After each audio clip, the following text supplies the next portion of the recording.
Ayat hari ini adalah Efesus pasal 1, ayat 20-23. Mari kita baca bersama.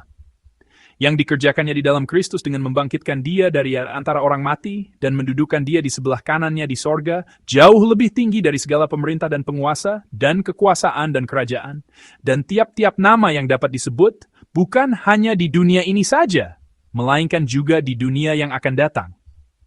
Dan segala sesuatu telah diletakkannya di bawah kaki Kristus, dan dia telah diberikannya kepada jemaat sebagai kepala dari segala yang ada. Jemaat yang adalah tubuhnya, yaitu kepenuhan dia yang memenuhi semua dan segala sesuatu. Amin.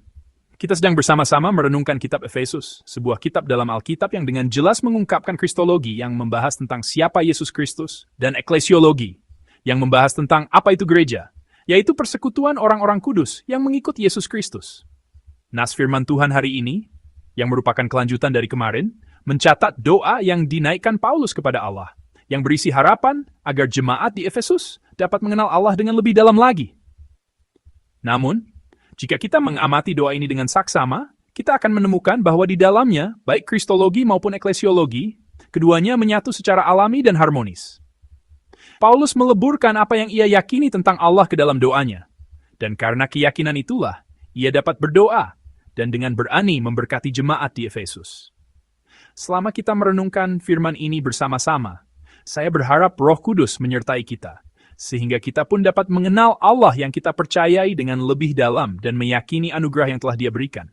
Saya juga berharap agar Dia membimbing doa-doa kita menjadi lebih dalam dan matang, seperti doa Paulus. Dalam ayat 20, Paulus mengakui siapa Yesus Kristus. Mari kita membaca ayat tersebut bersama-sama. Yang dikerjakannya di dalam Kristus dengan membangkitkan Dia dari antara orang mati dan mendudukkan Dia di sebelah kanannya di sorga. Amin. Yesus Kristus adalah Dia yang telah dibunuh. Namun pada saat yang sama, Dia jugalah yang bangkit dari antara orang mati dan naik ke surga untuk duduk di sebelah kanan Allah. Paulus mengakui bahwa Yesus Kristus telah sepenuhnya menghancurkan kuasa maut dan meraih kemenangan, dan bahwa Ia adalah Raja yang memerintah seluruh dunia. Namun, poin penting dalam pengakuan dan proklamasi yang mengandung kebenaran ini adalah penekanan Paulus bahwa yang dikerjakannya, yaitu kuasa Allah, telah membangkitkan Yesus dari antara orang mati.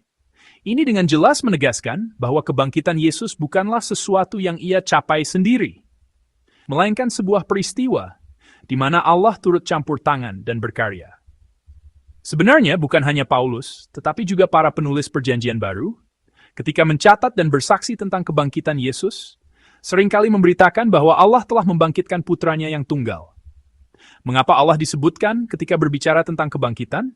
Alasannya adalah, di atas segalanya, untuk memberitakan dengan pasti bahwa Yesus adalah anak Allah dan Mesias, yaitu Kristus, yang telah menggenapi janji, kehendak, dan rencana Allah secara sempurna. Salah satu kesalahpahaman yang umum adalah anggapan bahwa Allah dalam Perjanjian Lama dan Allah dalam Perjanjian Baru terasa seperti dua pribadi yang berbeda, tidak berhubungan, bahkan bertentangan.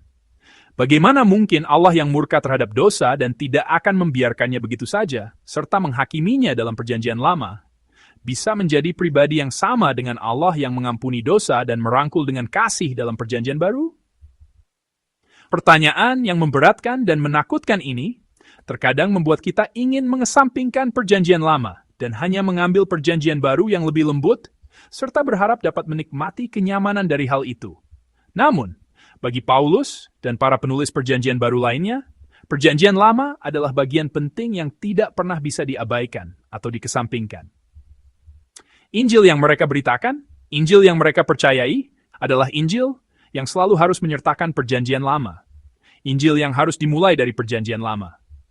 Allah yang menciptakan langit, bumi, dan manusia. Manusia yang memberontak terhadap kasih itu dengan memilih dosa. Allah yang memanggil Israel dan mengikat perjanjian untuk memulihkan hubungan yang rusak dan menjauh karena dosa. Dan janji serta komitmen Allah yang tercatat di seluruh Perjanjian Lama, bahwa meskipun Israel terus memberontak dan gagal, Ia tidak akan pernah meninggalkan mereka, melainkan akan mengirimkan Mesias untuk memulihkan dan menyelamatkan seluruh umat manusia dan dunia. Semua ini sangat penting sebagai latar belakang Injil. Yesus adalah Dia yang diutus oleh Allah untuk menggenapi janji Allah ini sekali untuk selamanya dan secara sempurna. Dialah Immanuel, Allah yang menyertai kita sesuai dengan janji Allah. Sebagai anak Allah, ia taat sampai mati untuk menggenapi kehendak Bapa.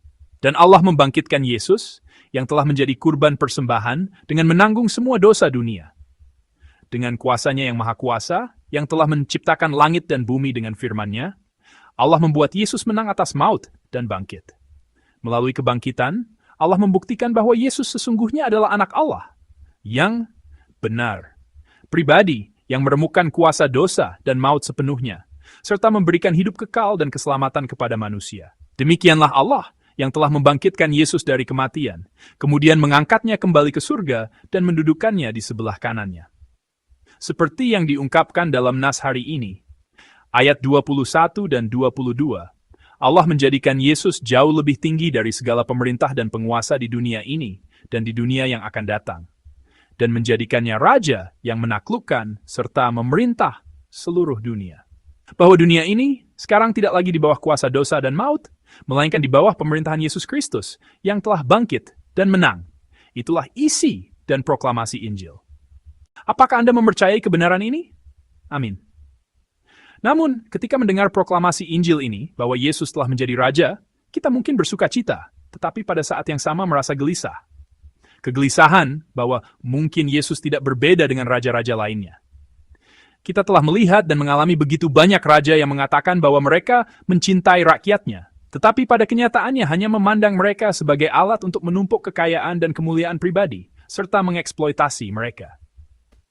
Para pemimpin yang sebelum menduduki jabatan tinggi berjanji dengan sungguh-sungguh untuk memerintah demi rakyat dan meminta untuk dipercaya, bahkan menunjukkan sikap yang sangat rendah hati. Tetapi begitu mereka mencapai posisi tinggi, mereka melupakan semua sikap dan janji sebelumnya dan memerintah secara egois hanya untuk kepentingan diri sendiri. Kita telah melihat terlalu banyak orang yang, bisa dikatakan, kehilangan niat awal mereka. Mungkinkah Yesus juga akan seperti itu? Seperti orang yang sikapnya berubah setelah mendapatkan apa yang ia inginkan? Mungkinkah ia akan menunjukkan sisi yang sama sekali berbeda setelah naik ke surga? Jawaban yang dapat menghilangkan kegelisahan ini akan menjadi jelas ketika kita mengingat apa yang Yesus lakukan sebagai raja saat duduk di sebelah kanan Allah Bapa. Sama seperti ketika ia berada di dunia ini, Yesus mencari orang sakit dan yang dianggap najis untuk memulihkan mereka. Dan sama seperti ia memulihkan orang berdosa menjadi orang benar dengan mencurahkan darahnya di kayu salib, ia masih menjalankan perannya sebagai pengantara yang mendamaikan dan menghubungkan Allah dengan manusia. Ia mendengar doa-doa kita dan menyampaikannya kepada Allah, serta menyampaikan kehendak Allah kepada kita. Ia terus membawa kita kepada Allah, agar kita dapat memanggil Allah sebagai Bapa dan menjalin hubungan pribadi dengannya. Selain itu, sama seperti ketika ia berada di dunia ini, Yesus memberitakan dan mewujudkan kerajaan Allah, di mana dosa, kejahatan, dan ketidakadilan telah lenyap. Demikian pula sekarang setelah naik ke surga, ia tetap memerintah dunia dengan kasih dan keadilan. Sama seperti pada hari terakhir, ia akan menghakimi dan melenyapkan semua kekuatan jahat yang masih tersisa, serta memperbarui segala sesuatu. Hari ini pun ia terus mengusir dosa dan maut, dan mengisi tempatnya dengan kehidupan dan harapan. Sebagaimana Allah tidak berubah dan adalah pribadi yang setia, demikian pula Yesus, anak Allah, adalah pribadi yang tidak berubah dan setia. Ia adalah raja yang sungguh baik, yang dengan setia menjadi pengantara antara Allah dan kita, serta memerintah dengan kasih dan keadilan. Setelah memperkenalkan Yesus sebagai raja yang setia, Paulus kemudian menjelaskan tentang hakikat gereja dan orang Kristen. Mari kita membaca firman Tuhan dari ayat 22 dan 23 bersama-sama.